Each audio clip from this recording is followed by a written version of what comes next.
우리 옆에 있는 분과 인사할까요? 사랑합니다. 감사합니다. 감사합니다. 당신을 축복합니다. 당신을 축복합니다. 당신은 축복의 통로입니다. 당신은 축복의 통로입니다. 나도 축복의 통로입니다. 나도 축복의 통로입니다. 자기를 맡기시고요. 시작. 저희도 축복의 통로입니다. 사랑하는 여러분, 일주일 동안 바쁘셨죠? 밭을 갈고 또 어떤 분은 돈을 갈고 직장에서, 사업장에서, 생업에서 또 우리 학생들은 열심히 공부하는 학교 현장에서 얼마나 수고를 했는지 모릅니다.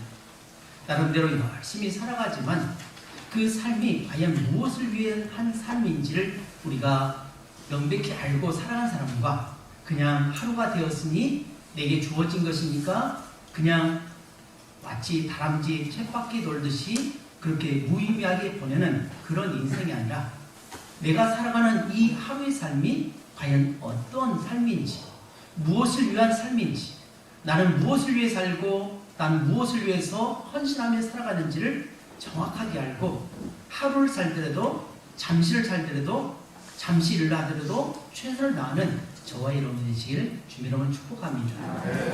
오늘 저와 여러분에게 주시는 하나님의 말씀은 요한복음 12장 12절에서 19절의 말씀을 중심으로 해서 믿음인가 아니면 욕망인가 라는 제목으로 하나님의 말씀을 전하기를 원합니다. 매년 우리는 종려주일을 보냅니다. 종려주일은 예수님께서 이제 십자가를 지시기 위해서 예루살렘 성에 입성하십니다.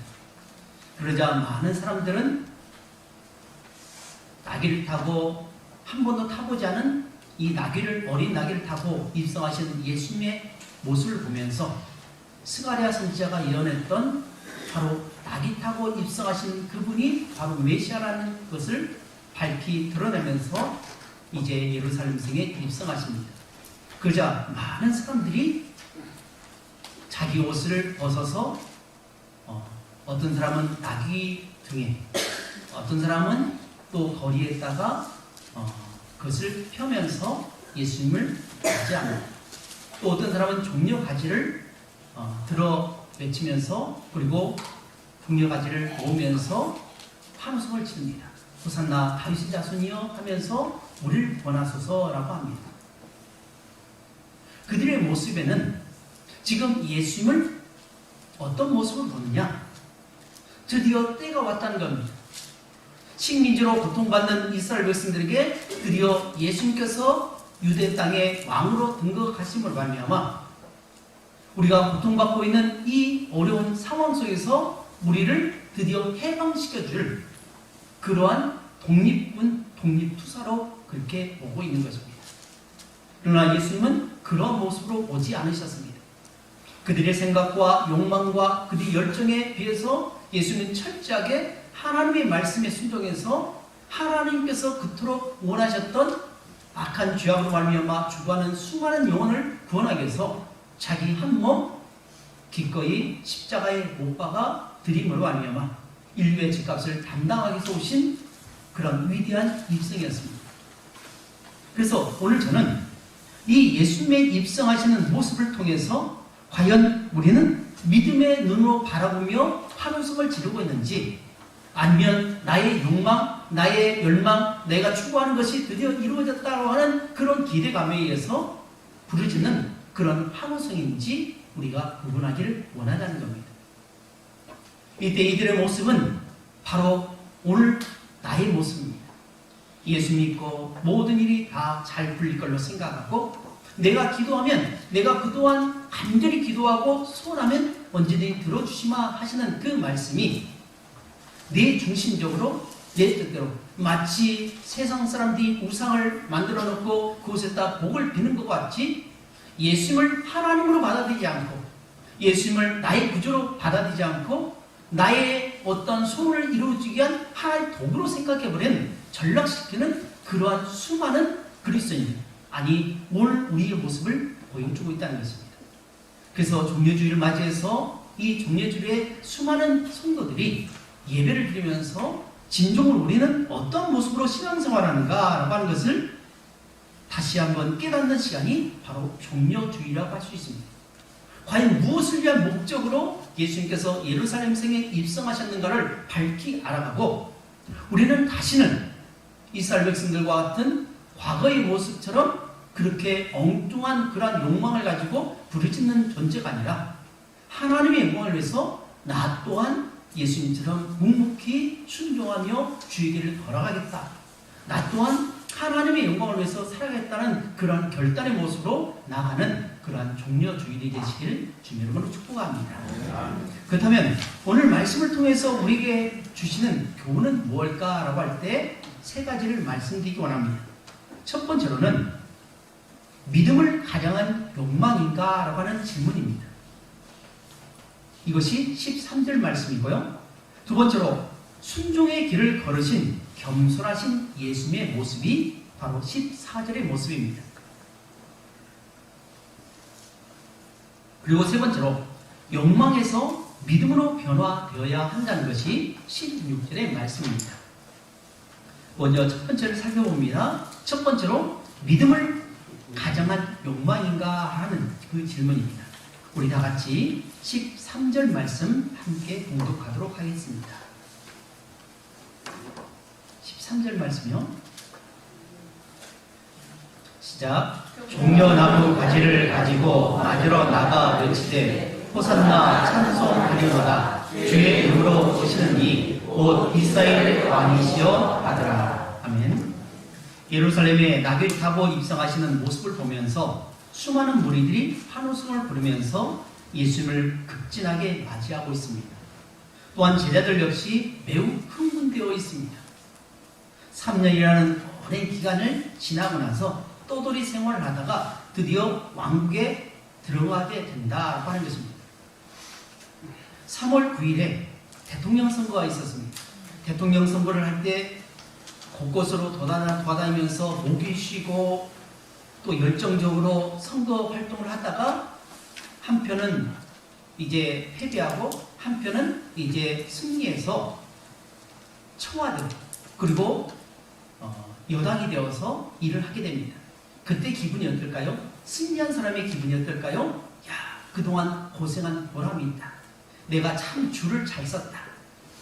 다른 사람의 야유에도 불구하고 다른 사람의 손가락질에도 불구하고 나는 줄을 정말 잘 썼다. 그때 조금만 생각 잘못했으면 까딱 잘못했으면 내가 패배하고 말았을 텐데 라고 하는 그런 생각을 하지 않았겠습니까? 마찬가지로 예수님의 제자들도 3년이라는 그 기간은 우리가 볼 때 짧은 기간 아닙니다. 요즘에 BTS, 방탄소년단 이 분들이 세계적으로 좀 유명하잖아요.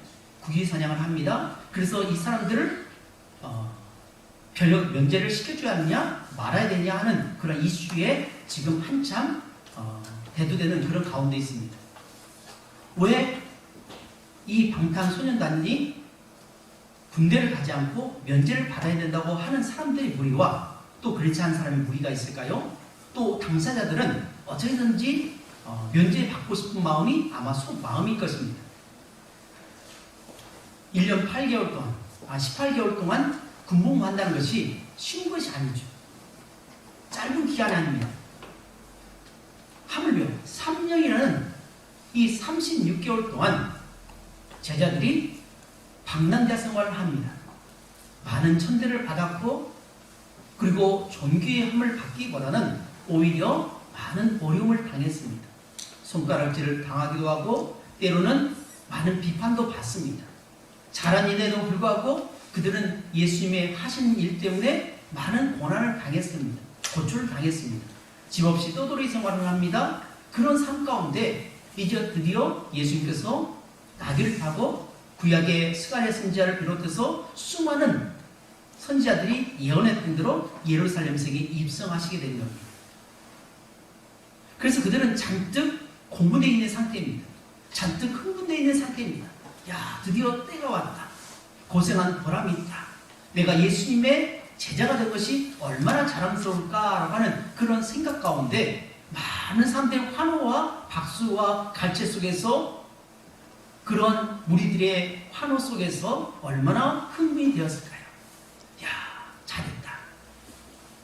나를 좀 보십시오. 나 같이 사십시오. 당신들도 나처럼 그렇게 했으면 좋겠습니다. 라고 하는 그런 자랑스러운 모습으로 하지 않았겠습니까? 이뿐 아니라 백성들이 지금 예수님을 맞이하는 모습은 철저하게 믿음이 아니라는 거예요. 어찌 보면 믿음 같습니다. 호산나 우리를 구원하소서라고 겉으로 보기에는 그들에게 비추어지는 그 모습은 아주 믿음 있는 사람처럼 보여진다는 겁니다. 그러나 속은 새까만 모습입니다. 그들의 모습은 오직 자기 열망, 자기 욕망, 그걸로 가득 차 있습니다. 로마로부터 지배를 받고 억압을 받고 자유가 박탈되고 그런 가운데 얼마나 힘들었겠습니까? 그런 가운데 드디어 나라가 바뀔 수 있는 개벽이 이루어지는 그 시기에 지금 서 있는 이들의 모습은 정말 감개무량할 것입니다. 그러나 그들의 모습은 동상이몽입니다. 예수님의 생각과 그들의 생각은 완전히 다릅니다. 예수님의 마음과 예수님의 기분과 그들의 기분은 완전히 다릅니다. 그들은 환송을 지르면서 예수님을 맞이했지만 예수님께서는 예루살렘 성을 바라보면서 예루살렘아 예루살렘아 하면서 눈물을 짓는 그런 모습을 보게 됩니다. 아주 기쁜 날, 흥분된 날, 그날 예수님께서는 펑펑 우시는 모습을 보게 됩니다. 왜 그럴까요? 그들은 예수님의 참 모습, 예수님이 왜 오셨는지를 전혀 알지 못한 채 그렇게 좋아하고 있기 때문에 그렇습니다. 사랑하는 여러분, 오늘 저와 여러분이 오늘 주님 앞에 나와서 예배하는 모습은 과연 어떤 모습입니까? 내가 바라는 어떠한 꿈을 위해서, 어떠한 소원을 위해서 이 시간 주님 앞에 빌기 위해서 오셨습니까? 아니면 내 문제에 산적해 있는 그 문제가 풀려지기 위해서 왔습니까? 나의 목적을 위해서 왔습니까? 아니면 하나님 앞에 정말 감사함으로 나를 구원하신 그 은혜에 감사해서 기쁨으로 주님 앞에 나와서 예배하는 모습입니까? 라고 하는 질문이 오늘 이 시간에 하고 있다는 겁니다. 두 번째로 거기에 비해서 예수님은 철저하게 순종의 길을 걸어가시는 모습을 보게 된다는 것입니다. 우리가 같이 14절, 15절 말씀 함께 공독하겠습니다. 시작. 예수는 한 어린 나귀를 하시니 보고 타시니 이는 기록된 바 시온에 따라 두려워하지 말라 보라 너의 왕이 나귀 새끼를 타고 오신다 함과 같더라. 아멘. 예수는 묵묵히 자기 길을 걸어가십니다. 마음으로 오셨지만 예수는 언제나 하나님의 뜻에 의해서 순종한 모습으로 그 길을 걸으셨습니다. 사람들의 바램과 말에 전혀 요동하지 않습니다. 우리는 사람들의 말에 쉽게 현혹되기도 하고 쉽게 흔들리기도 합니다. 우리를 칭찬하면 마치 우리를 칭찬한 그 모습을 보면서 막 가슴이 막 벅찬 모습이 있는가 하면에 나에 대해서 어떠한 지적을 한다든지 아니면 반대 의견을 내세우면 어떻게 합니까? 순식간에 쪼그라지는 모습을 보게 됩니다. 중심을 잡지 못하고 좌지우지되는 그런 모습을 봅니다. 갈리자를 지는 모습을 봅니다. 그러나 예수님은 그렇지 않았습니다. 사람들이 어떤 반응을 보여도 전혀 거기에 개의치 않고 오직 하나님께서 원하시는 그 길을 가고 있습니다. 지금 예수님께서는 자기를 향해서 외치는 그 소리를 들으면서 얼마나 흥분됐겠습니까? 야, 드디어 나를 알아주는구나. 3년 동안 그토록 외쳤건만 전혀 요동함이 없는 저들이 이제 드디어 내 말을 듣고 따라가는구나 라고 하면서 그들의 겉모습을 보면서 예수님께서 흥분할 수도 있었습니다. 그러나 예수님은 그렇지 않았습니다.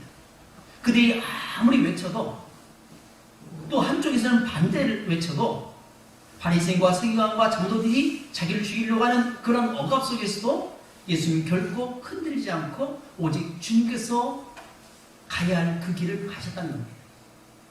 또한 이 길을 가기에 너무나도 힘든 그런 모습이었습니다. 사실 우리는 매년 이 십자가를 묵상하지만 예수님의 십자가는 우리가 묵상하는 만큼 그렇게 호락호락하는 것이 아닙니다. 목숨을 내어놓아야 되는 것입니다. 우리는 가끔 이런 말을 합니다.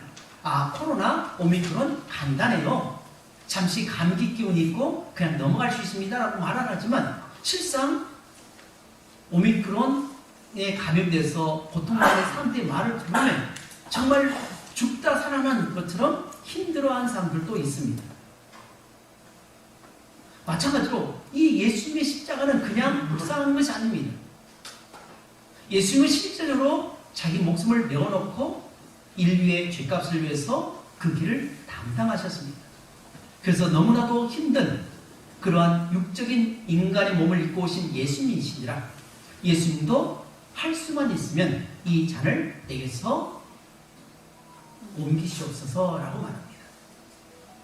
우리 앞에 놓여진 이 문제를 제발 좀 제거됐으면 좋겠다 라고 하는 것입니다. 어떤 분이 그런 말을 했습니다. 하루아침에 뿅 하고 모든 문제가 해결됐으면 좋겠다라고 하는 말을 했습니다. 고통받은 할아버지 할머니를 보면서 내일이면 짠 하고 모든 병이 깨끗이 나았으면 좋겠다고 하는 그런 말을 하는 사람도 있습니다. 얼마나 힘들었으니 그렇겠습니까?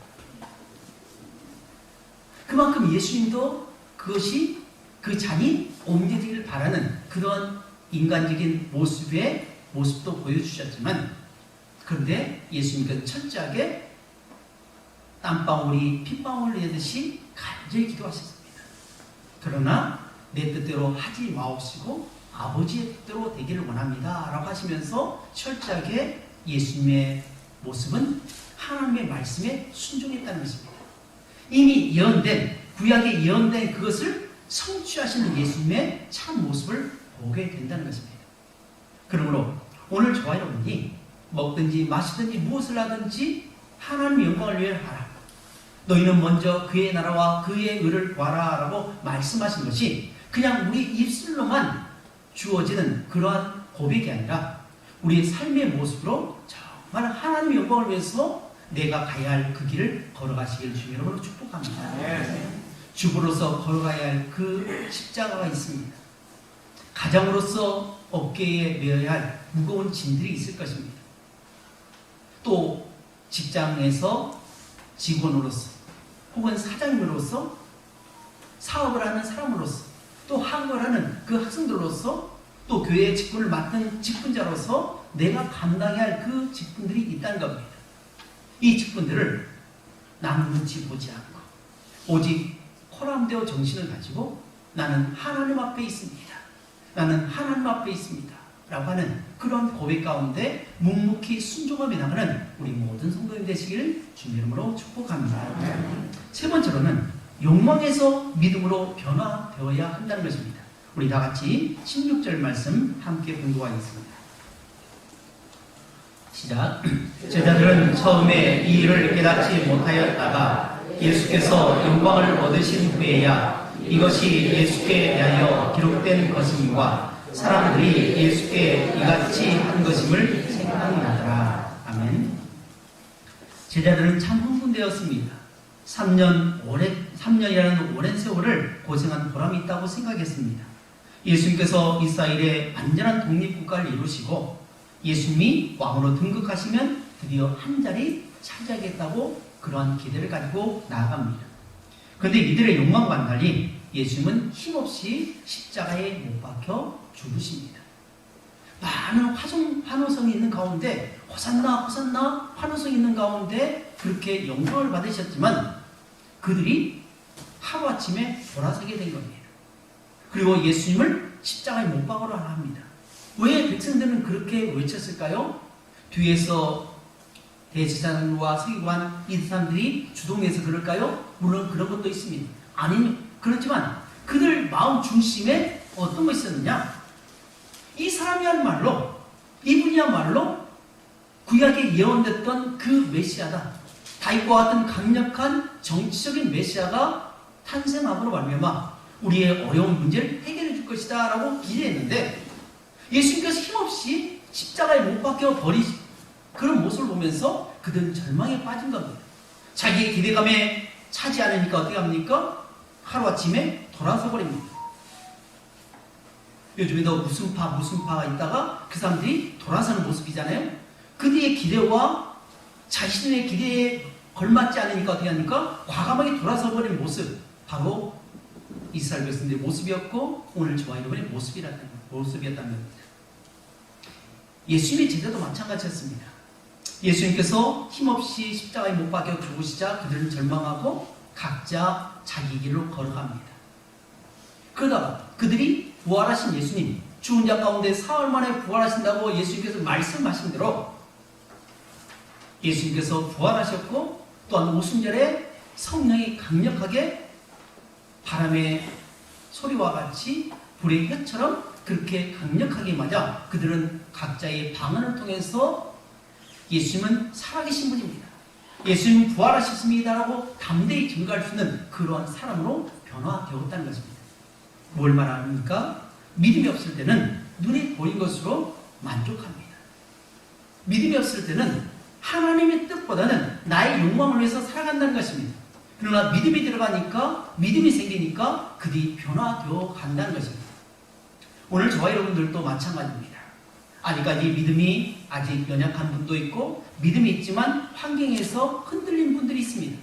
그러나 우리가 말씀을 읽고 기도하고 예배하면서 하나님 주신 그런 은혜 가운데 믿음이 생기는 순간 언제 나도 모르는 사이에 힘이 생기고 담대함이 생기고, 그래서 하나님의 영광을 위해서 살아가는 것입니다. 그동안 나의 욕망을 위해서 살아갔던 그러한 욕망적인 그러한 인간이 예수님을 만남으로, 진정으로 인격적으로 예수님을 만나게 됨으로 말미암아 그가 변화되어서 헌신하는 사람이 된다는 것입니다. 예수님을 알지 못했을 때는 세상 방식대로 살아갑니다. 자기 욕망대로 살아갑니다. 욕심을 따라 살아갑니다. 그러나 그가 믿음이 생김으로 그 안에 하나님과 인격적인 그런 만남이 있음으로 말미암아 사람이 변화됩니다. 이전 것은 지나갔더니 보라 새 것이 되었다. 새로운 인생이 된다는 것입니다. 이제 말씀을 뵙습니다. 오늘 말씀을 통해서 배우게 되는 것은 첫 번째로 믿음을 가량한 욕망의 삶을 살아가십니까? 라고 하는 질문이고, 두 번째로는 순종의 길을 걸으신 겸손한 예수님처럼 우리도 그 길을 걸어가야 한다는 것입니다. 마지막 세 번째로는 욕망에서 믿음으로 변화되어서 새로운 인생, 결단한 인생, 성령 충만한 인생을 통해서 하나님의 배우가 누리는 우리 모두가 되시기를 주님의 이름으로 축복합니다. 기도하겠습니다.